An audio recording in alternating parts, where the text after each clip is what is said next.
చూస్తే అవి కరీంనగర్ లో ఎక్కడో వస్తున్నాయి కానీ మన పశ్చిమ రంగారెడ్డి జిల్లాకు ఒక్క సుక్క సాగునీరు రాలేదు. 60 ఏళ్ల సంది ఏం చేస్తున్నారని కాంగ్రెస్ పార్టీ చేసిన అన్ని 60 ఏళ్లనే అయినాయి.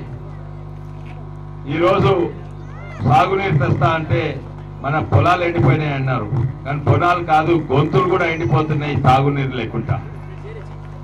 రేపు అంతో ఇంతో నీళ్ళు వస్తే ఎక్కడి నుంచి వస్తాయి? అవి జూరాల నుంచి వస్తాయి, శ్రీశైలం నుంచి వస్తాయి, జవహర్లాల్ నెహ్రూ గారు కట్టిన నాగార్జున సాగర్ నుంచి వస్తాయి. ఎవరు కట్టిండ్రు? కాంగ్రెస్ పార్టీ కట్టలేదా? మన దగ్గర అంతో ఇంతో సాగునీరు వస్తుందంటే అటు వికారాబాద్ అవతల కోటిపల్లి, మళ్ళీ ఇటు సర్పన్పల్లి, ఇక్కడ లక్నాపూర్, అక్కడ శివసాగర్, అటు జుంటుపల్లి, మళ్ళీ ఇటు మోమిన్పేట్, ఇవన్నీ సాగునీరు ప్రాజెక్టులు కావా? ఇవెవరు కట్టిండ్రు? ఇవి కాంగ్రెస్ కట్టింది. ఇప్పుడు ఎక్కటన్నా వచ్చిందా? 5 ఏళ్లలో 6 ఏళ్లలో 60 ఏళ్లలో ఏం చేయరాదా? నిజంగానే మోసం చేస్తే ఒక్కసారి చేయవచ్చు, కానీ అదే మోసము మళ్ళీ మళ్ళీ చేస్తే మనం నవ్వుల పాలైనమా? చాలా బాధాకరంగా ఉన్నది. ఇక్కడ టిఆర్ఎస్ పార్టీకి ఒక్కడు కూడా దొరకలేదు, ఒక్క మొగడు దొరకలేదంట, ఒక్క మహిళ దొరకలేదంట.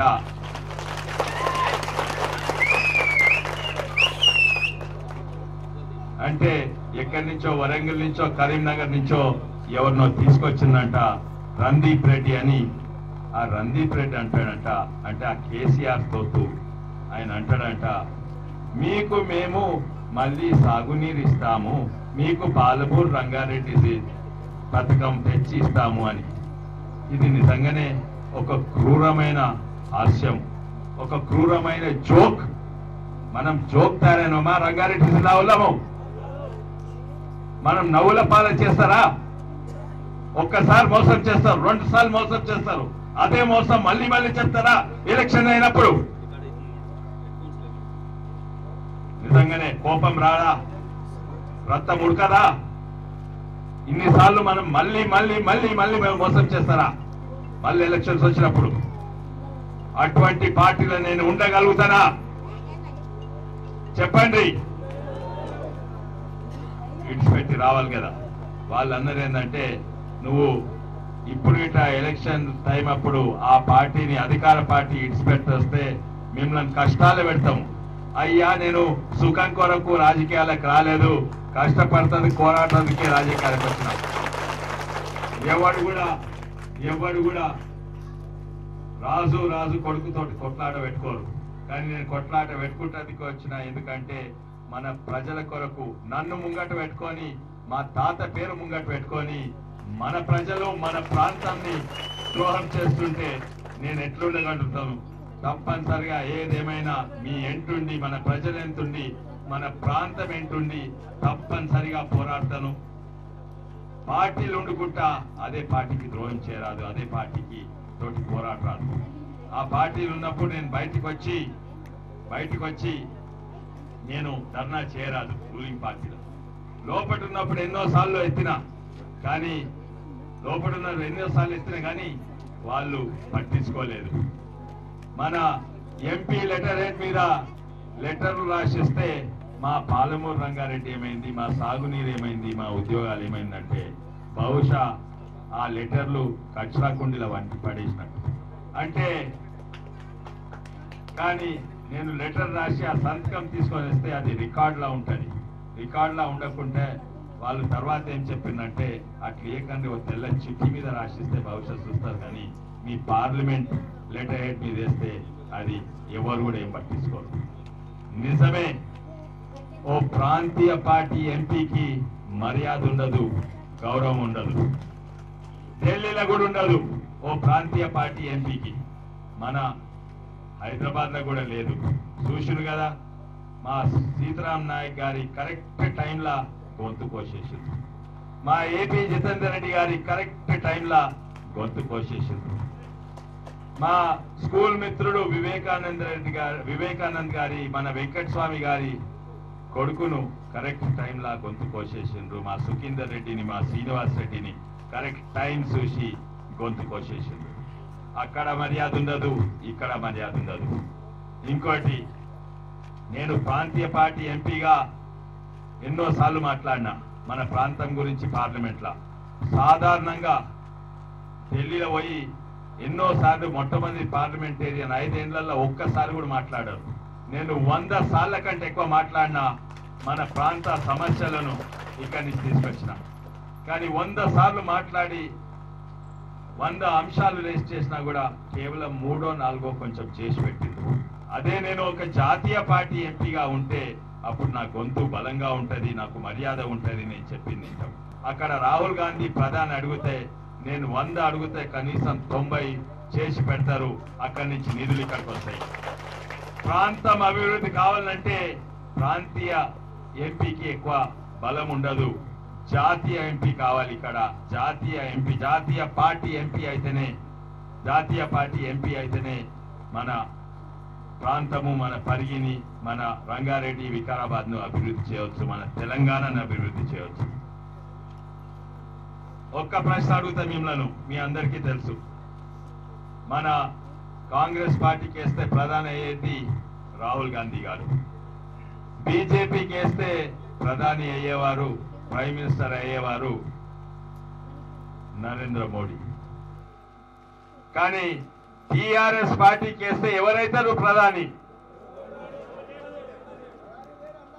చెత్తకుండి లేచినట్ట లేకుంటే మోడీ జేబులు వేసినట్ట? కొందరు అంటారు మోడీ జేబులు వేసినట్టు. ఆ టీఆర్ఎస్ పార్టీకి వేస్తే ఆ ఓటు మోడీ జేబులు అన్నట్టు కొందరు అంటారు అది చెత్తకుండి లేచినట్టు. నిజమే, ఏదో ఒకటైతే ఖచ్చితంగా నిజం. మీరు నిజమో ఒక్కట్ల నిజం. ఎవరికైతే మోడీ కేశాల్లో అది అక్కడ వేయండి, ఎవరైతే చెత్తకుండి లేయాలో అది అక్కడ వేయండి టీఆర్ఎస్ పార్టీకి. ఇది ప్రజలను మోసం చేస్తుండ్రు, మైనారిటీస్ అందరూ అటు పోతున్నారు. తప్పనిసరిగా ఈసారి టీఆర్ఎస్ పార్టీ పార్లమెంట్ ఎలక్షన్స్ లో ఓడిపోతున్నది. అది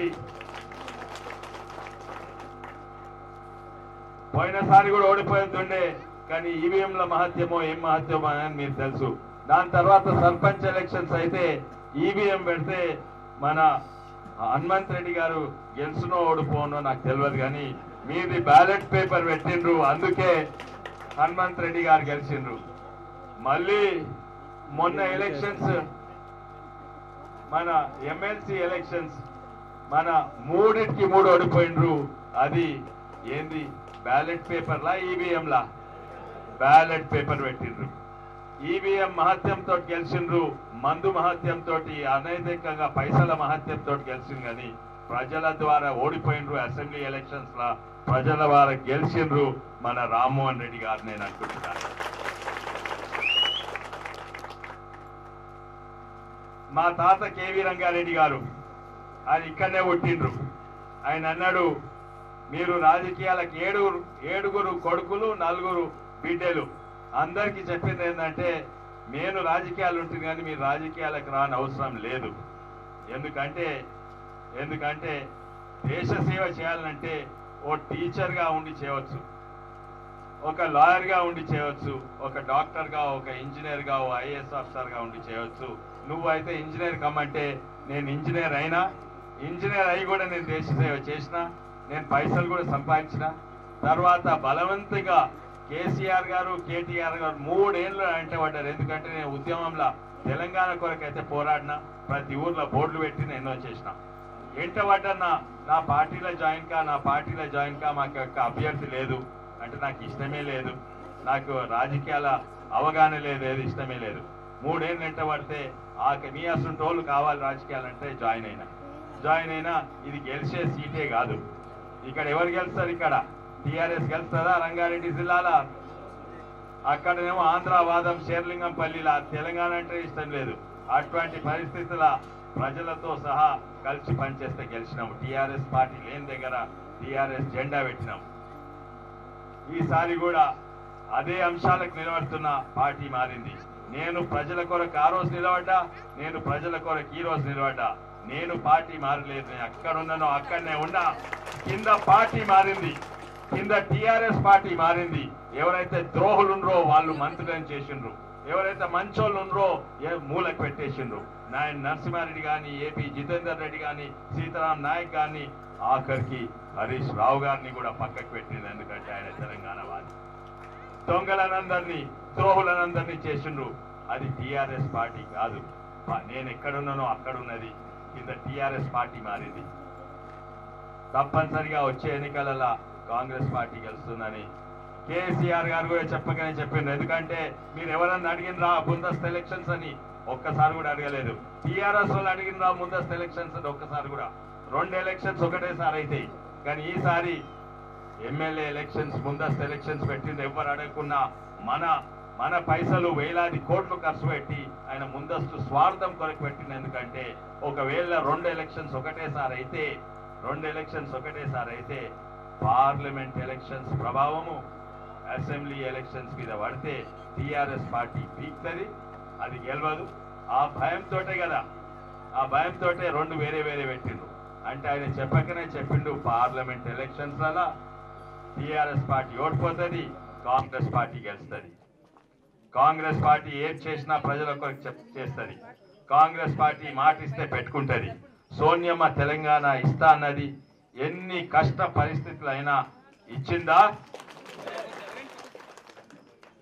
ఎవరిని నమ్మొస్తుంది, ఎవరిని నమ్మరాదు. ఎన్నో మాటలు ఇచ్చి మోసం చేసిండ్రు. ఇంటింటికి ఒక జాబ్, ఇంటింటికి ఒక ఉద్యోగము వచ్చిందా? డబుల్ బెడ్రూమ్, 2 బెడ్రూమ్ల ఇల్లు వచ్చిందా? 3 ఎకరాలు, 1, 2, 3 అయింది. నాకు 10 ఏళ్ళున్నాయి. 10 టీఎంసీస్ అంట, 12% రిజర్వేషన్స్ అంట. ఇవన్నీ కూడా ఏదేదో అబద్ధాలు చెప్పి వచ్చిండు. కానీ ఇదైతే నిజంగానే మన ప్రాంతము నిజంగానే ప్రత్యేకంగా వెనుకబడేసిండ్రు.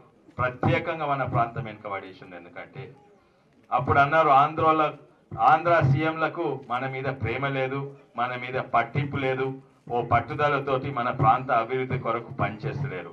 కానీ మన సీఎం అప్పుడు ఓట్ల కొరకు వచ్చిండు, ఇప్పుడు ఓట్ల కొరకు వస్తున్నాడు. ఒక్కసారనే మన తెలంగాణ సీఎం మన దగ్గరకు వచ్చిందా? మన మీద పట్టింపు ఉందా? చంద్రబాబు నాయుడు గారు వచ్చిండ్రు, వైఎస్ రాజశేఖర్ గారు పరిగికొచ్చి ఒక రోజు ఉంటుంది, కిరణ్ కుమార్ రెడ్డి గారు వచ్చిండ్రు, రోషయ్య గారు వచ్చిండ్రు. మన తెలంగాణ సీఎం ఎప్పుడన్నా ఇక్కడికి వచ్చిండా? రాలేదు. అనిపిస్తుంది సౌత్ తల్లి చూసినట్టు అనిపిస్తున్నది మనకు రంగారెడ్డి జిల్లా ప్రజలకు. మనం కర్ణాటకలో ఉన్నామా, తెలంగాణలో ఉన్నామా? ఏంది ఈ సంగతి? మనము నవ్వుల పాలవుతున్నాము. నిజంగానే ఇంగ్లీష్ లో సామెత ఉన్నది, once fooled shame on them, twice fooled shame on us. ఒక్కసారి మోసపోతే వాళ్ళకి సిగ్గు లేదు, రెండోసారి మోసపోతే మనకు సిగ్గు లేదు. తప్పనిసరిగా మనం రెండోసారి మోసపోము. తప్పనిసరిగా ఇక్కడ కాంగ్రెస్ జెండా ఎగురుతుంది. ఇక్కడ సంతోషం. మన సర్పంచ్ ఈ దొండపల్లి ఊరి మీద కాంగ్రెస్ జెండా పెద్దగా ఎగిరేసిండ్రు. సంతోషము. మా టిఆర్ఎస్ పార్టీ ఎవరైతే ద్రోహులు మిగిలినరు, టిఆర్ఎస్ పార్టీల మంచోళ్ళు మన దగ్గర కలిసిండ్రు. మళ్ళోసారి మీ అందరికీ ధన్యవాదాలు. కానీ రామ్మోహన్ రెడ్డి గారు మేము మాట్లాడుతున్నాం, గెలుపు ఖాయము, కానీ భారీ మెజార్టీతో గెలపాలి. అయితే ఉత్సాహంగా గెలపాలి. కానీ ఈరోజు ఎండలు బాగున్నాయి. ఇప్పుడే కొంచెము సాయంత్రం అనేది చల్లబడ్డది. మీరు మంచిగా గ్రామస్తులు కూడా మంచిగా టెంట్ డేరా చేసిండ్రు, చెట్టు ఉన్నది. కానీ ఉత్సాహంగా మనం క్యాంపెయినింగ్ చేయాలి. అందుకే మేము అనుకున్నాము హై-ఫై. అమెరికాలో నల్లోళ్ళు ఉంటారు, తెల్లోళ్ళు ఉంటారు. తెల్లోళ్ళు ఏమో ఇట్లా పల్సగా షేక్ హ్యాండ్ ఇస్తారు, నల్లోళ్ళు ఏమో ఇట్లా హై-ఫై కొట్టుకునే షేక్ హ్యాండ్ ఇస్తారు. ఎందుకంటే ఇదేంది, ఎవరు గుర్తు? ఇది చెయ్యి గుర్తు. ఇది కూడా చెయ్యి, ఇది కూడా చెయ్యి. మనది మీది చెయ్యి, పై చెయ్యి, ఇచ్చే చెయ్యి, తెలంగాణ ఇచ్చిన చెయ్యి, సోనియమ్మ చెయ్యి. చేతి గుర్తుకే.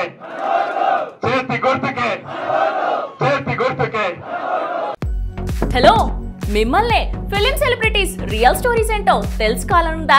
లేటెస్ట్ గా రిలీజ్ అయ్యే మూవీ రివ్యూస్ నేను చెప్తే వినాలనుందా? ఇంకెందుకు ఆలస్యం, యోయో టీవీని సబ్స్క్రైబ్ చేసుకోండి. అలాగే మర్చిపోకుండా యోయో టీవీ యాప్ ని కూడా డౌన్లోడ్ చేసుకోండి.